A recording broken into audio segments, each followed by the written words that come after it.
Welcome to my channel షేనీసుని. ఈరోజు మన రెసిపీ వచ్చి పల్లి చిక్కీ. అంటే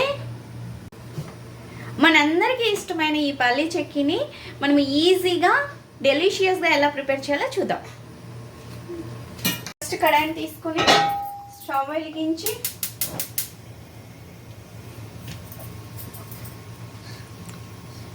శనగకాయలు వేసుకోవాలి.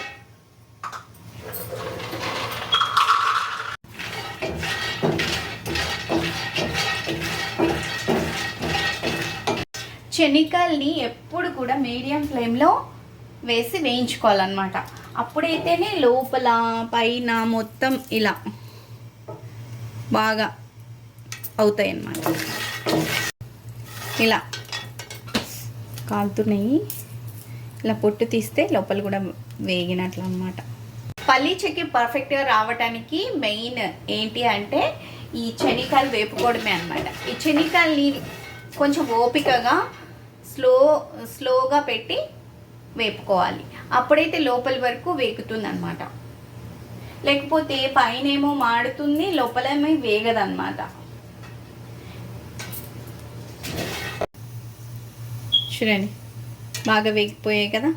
లోపల కూడా ఈ కలర్ ఉండాలి,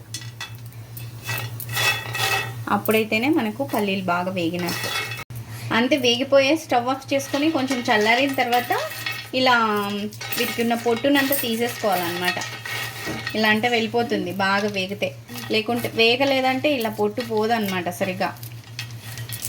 ఈ విధంగా మొత్తం పొట్టునంతా తీసేసుకొని ఇలా నీట్గా తీసి పెట్టుకోవాలన్నమాట శనగకాయల్ని. తీసుకొని స్టవ్ ఆన్ చేసుకొని వరకు బెల్లాన్ని యాడ్ చేసుకోవాలన్నమాట. ఇక్కడ 1 కప్పుకి 1 బెల్లం వేయాలి. అంటే నేను 2 కప్స్ తీసుకున్నా కాబట్టి 2 కప్స్ బెల్లం వేసాను అనమాట. మీకు కావాలంటే కొంచెం తగ్గించుకోవచ్చు, 1:30 అలా తీసుకోవచ్చు. నేనైతే 2 కప్స్ వేస్తున్నాను అనమాట. ఇలా రోలింగ్ పిన్ తీసుకొని ఇలా మనం రోల్ చేసుకుంటే ఇలా చిన్న ముక్కలు అవుతాయి అన్నమాట. మరీ ఎక్కువ పిండి కాకూడదు, లైట్గా ప్రెస్ చేసినాక ముక్కలు అవుతాయి. ముక్కలే ఉండాలి, పిండి కాకూడదు. ఓకేనా?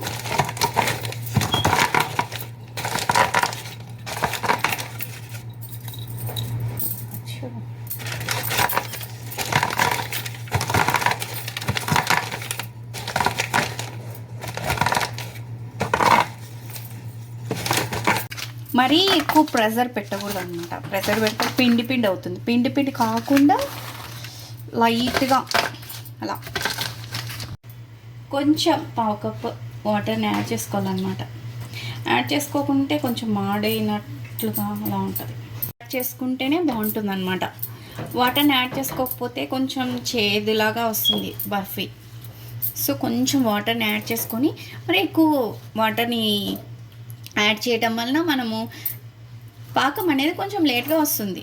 తప్పేం కాదు, కొంచెం అందుకే కొంచెం వాటర్ని యాడ్ చేసుకోవాలి. మరీ ఎక్కువ వాటర్ని యాడ్ చేసుకుంటే పాకం అనేది లేట్గా వస్తుంది. అందుకని కొంచెం వాటర్ని యాడ్ చేసుకోమన్నాను అనమాట.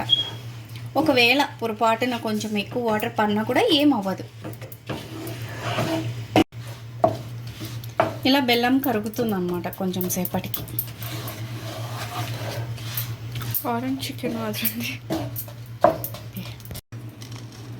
కొన్ని యాలకలు వేసుకొని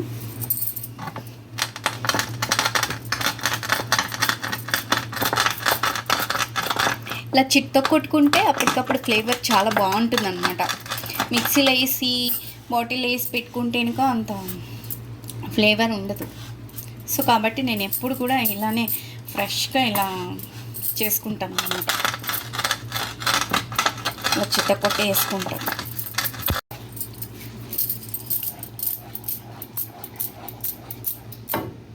మంచి బెల్లం అయితే ఇదే మంచి సువాసన వస్తుంది అనమాట. చాలా మంచి బెల్లం ఉన్నట్టుంది, ఇది మంచి సువాసన వస్తుంది. కాకపోతే కొంచెం యాలకల పొడిని కూడా యాడ్ చేస్తున్నాను అనుకోండి, మంచి సువాసన కోసం.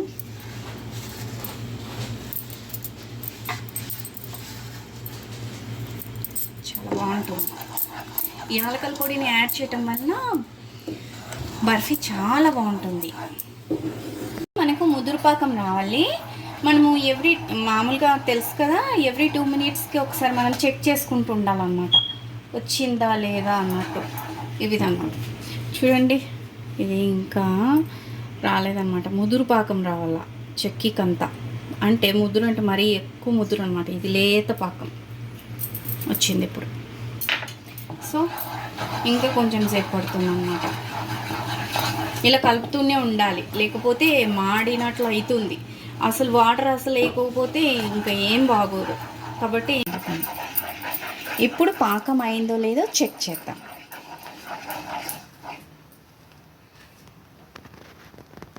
ఇలా కొంచెం వేసుకొని చెక్ చేసుకోవాలన్నమాట. ఈ పాకము వచ్చిందా లేదా అనేది ఇప్పుడు పర్ఫెక్ట్గా తెలుస్తుంది. చూపిస్తాను. బాగా గట్టి పాకం రావాలి.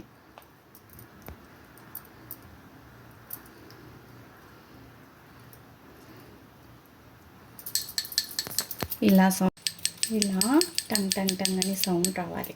వచ్చిన తర్వాత చివరగా కొంచెం అంతా ఒక పావు టీ స్పూన్ అన్నమాట సోడా పొడిని వేసుకోవాలి. బేకింగ్ సోడాని వేసుకోవాలి. బేకింగ్ సోడా వేయడం వలన మనకు బర్ఫీ అనేది చాలా బాగా వస్తుందన్నమాట, తునుగుతుందన్నమాట, సాగకుండా. చివరగా 1 టేబుల్ స్పూన్ నెయ్యిని యాడ్ చేసుకోవాలి. నెయ్యిని యాడ్ చేసుకోవటం వలన మనకు బర్ఫీ సిల్కీ టెక్స్చర్ వస్తుందన్నమాట, సిల్కీగా వస్తుంది.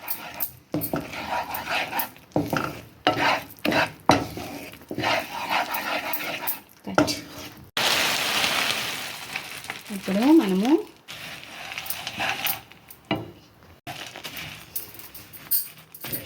ఇలా కలుపుకోవాలన్నమాట.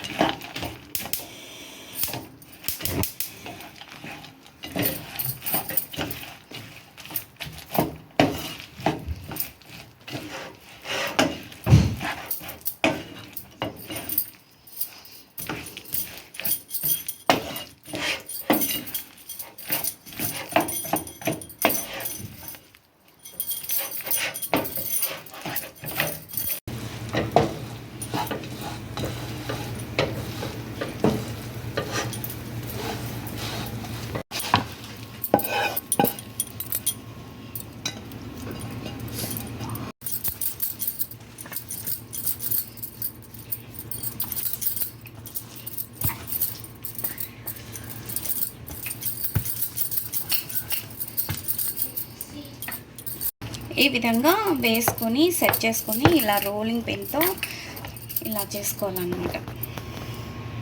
కావాల్సిన సైజులో వీటిని కట్ చేసుకోవాలన్నమాట. చల్లగా ఉన్నప్పుడు కాకుండా కొంచెం వెచ్చగా ఉన్నప్పుడే మనం ఇలా మార్క్ చేసుకుంటే నీట్గా వస్తాయి పీసెస్.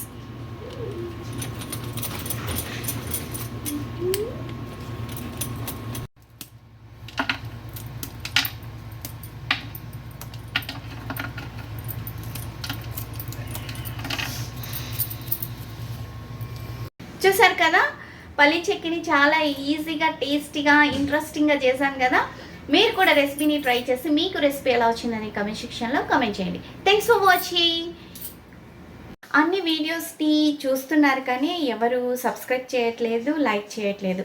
మీరు సబ్స్క్రైబ్, లైక్ చేయటం వల్ల నాకు ఇంకా ఇలాంటి ఇంట్రెస్టింగ్ వీడియోస్ని చేయాలనే మోటివేషన్ నాకు వస్తుంది. కాబట్టి ప్రతి ఒక్కరూ వీడియో చూస్తున్న వాళ్ళంతా సబ్స్క్రైబ్ చేయాలని అనుకుంటున్నాను. Until then, stay tuned for another video.